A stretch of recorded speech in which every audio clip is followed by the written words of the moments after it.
Tardes, profesor y compañeros. Sean bienvenidos a esta primera videoconferencia por parte del equipo número 4, el cual se encuentra conformado por nuestras compañeras Lorena Montes, Brenda Torres, Nadia Cervantes, Israel Pantoja y su servidor Axel Cruz.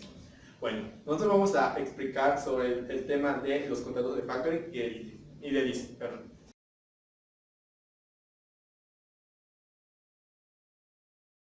Primero vamos a explicar el concepto y esto nos dice que el factoring es una operación de cesión de crédito a cobrar por una empresa, el cual está a favor de la entidad financiera, es decir, una empresa cederá las facturas de sus ventas a una entidad financiera para que de esta forma ésta se pueda ocupar de la gestión de cobros.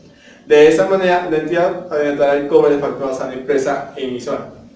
Es decir, este acuerdo por el cual una empresa comercial denominada cliente contratará con una entidad financiera denominada compañía de facturación para que ésta le preste un conjunto de servicios en los cuales se incluye principalmente la financiación de sus créditos y con sus clientes, asumiendo el riesgo de cobro asimismo a cambio de contraprestaciones de esta empresa.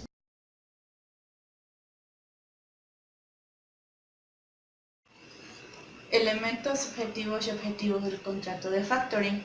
Dentro de los elementos subjetivos se encuentran las partes involucradas del contrato, en este caso el factor, como ejemplo un banco, quien compra cuentas por cobrar, el factorado, conocido también como cliente o cedente, quien es titular de créditos, y el deudor, quien está obligado a pagar esos créditos. Como elementos objetivos se encuentra directo e indirecto. El directo es la vinculación jurídica, es decir, el nombre del contrato. En este caso, nuevamente, contrato de factoring.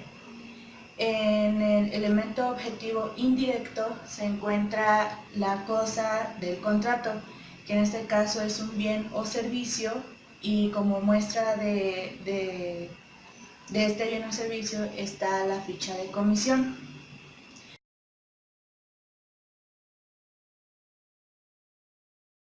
Ahora, modalidades de cesión de crédito.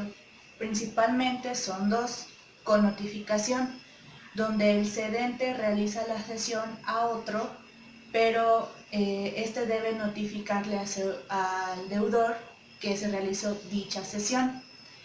Es opuesto al siguiente, que es sin notificación, donde el cedente realiza la cesión, pero sin ninguna notificación al deudor.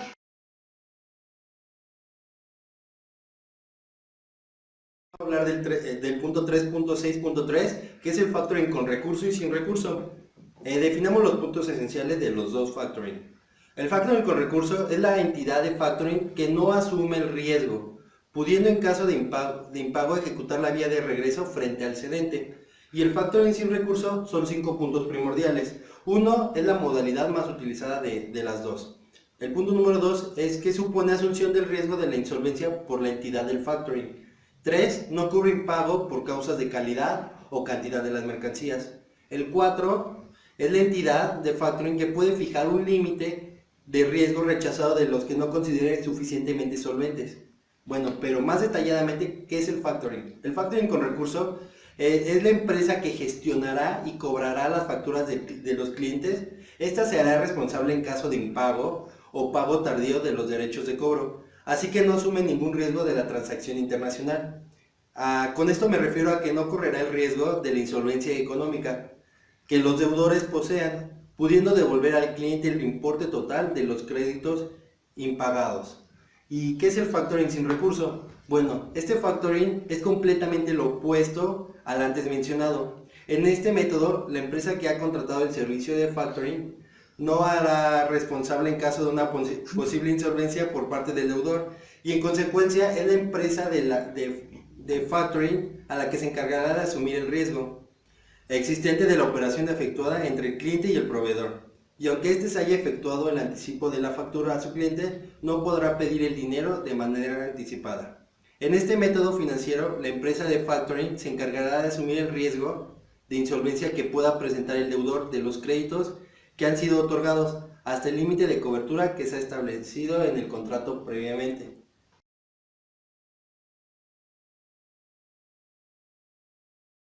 El punto 3.7 es el contrato por los que se concede el uso y goce. Yo ejemplifiqué este punto con los contratos translativos de uso y disfrute. Este contrato es el cual una de las partes se obliga a dar el uso o el goce de una cosa por cierto tiempo a otra persona, a otro sujeto que se obliga a pagar por ese uso o goce un precio determinado. Es decir, todos los bienes no fungibles pueden ser objeto de este contrato, excepto aquellos que la ley prohíbe arrendar y los derechos estrictamente personales. La renta o precio del arrendamiento debe consistir en dinero o en cualquier otra cosa, equivalente con tal que sea cierta y determinada.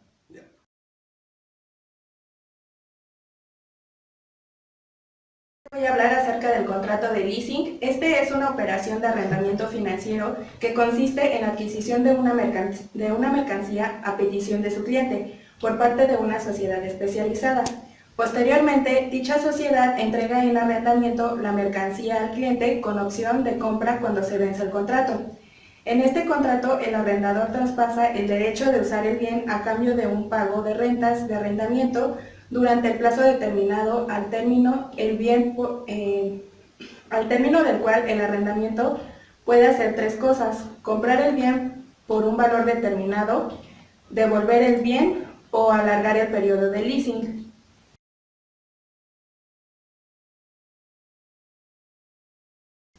Bueno, los tipos más comunes de leasing es el leasing mobiliario o inmobiliario. Según su objeto, se trate de un bien de equipo mueble o inmueble, tipo de instalación o industria.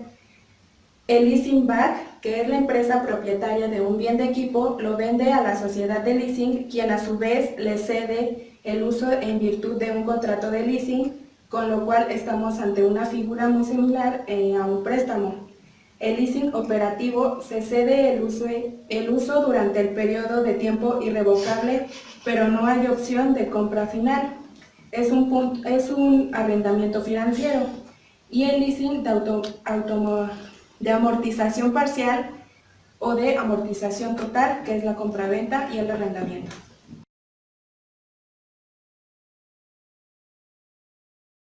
A continuación, yo voy a hablar de los elementos subjetivos y objetivos del leasing. Los subjetivos son pues las empresas involucradas en el proceso de factoring y las actividades que realizan estos. En los objetivos tenemos que es el objeto del negocio, lo proveniente de su actividad empresarial, es decir, los créditos que éste maneja dentro del factoring.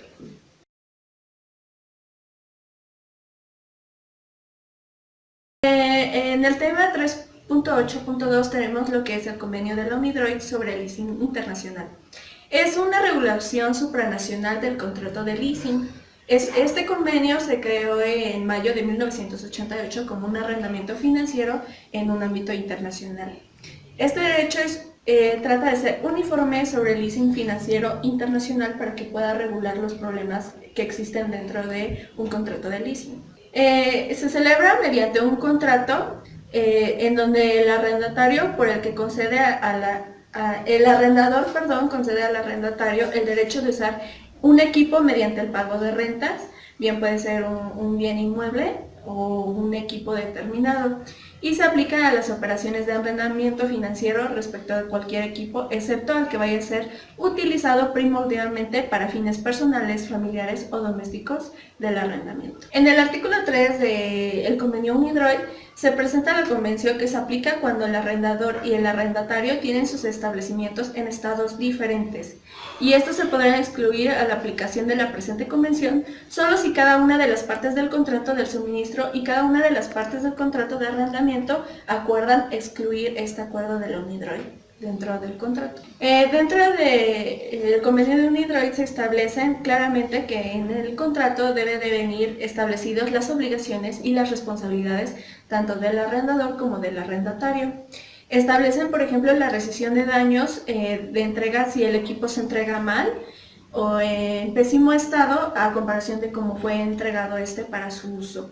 Y además también explica las obligaciones que se tiene, por ejemplo, de pagar rentas vencidas si estas existen o existe el caso. Es decir, es todo un marco normativo para este medio de Es el marco normativo de los contratos de leasing y del arrendamiento, que es el uso o goce de bienes en general, y establece en qué forma se deben de llevar a cabo estos contratos para su perfeccionamiento esperado. Eso es todo por nuestra parte del equipo 4 en estos temas. Espero que haya sido de su agrado y que quede por entendido el tema aquí explicado. Gracias.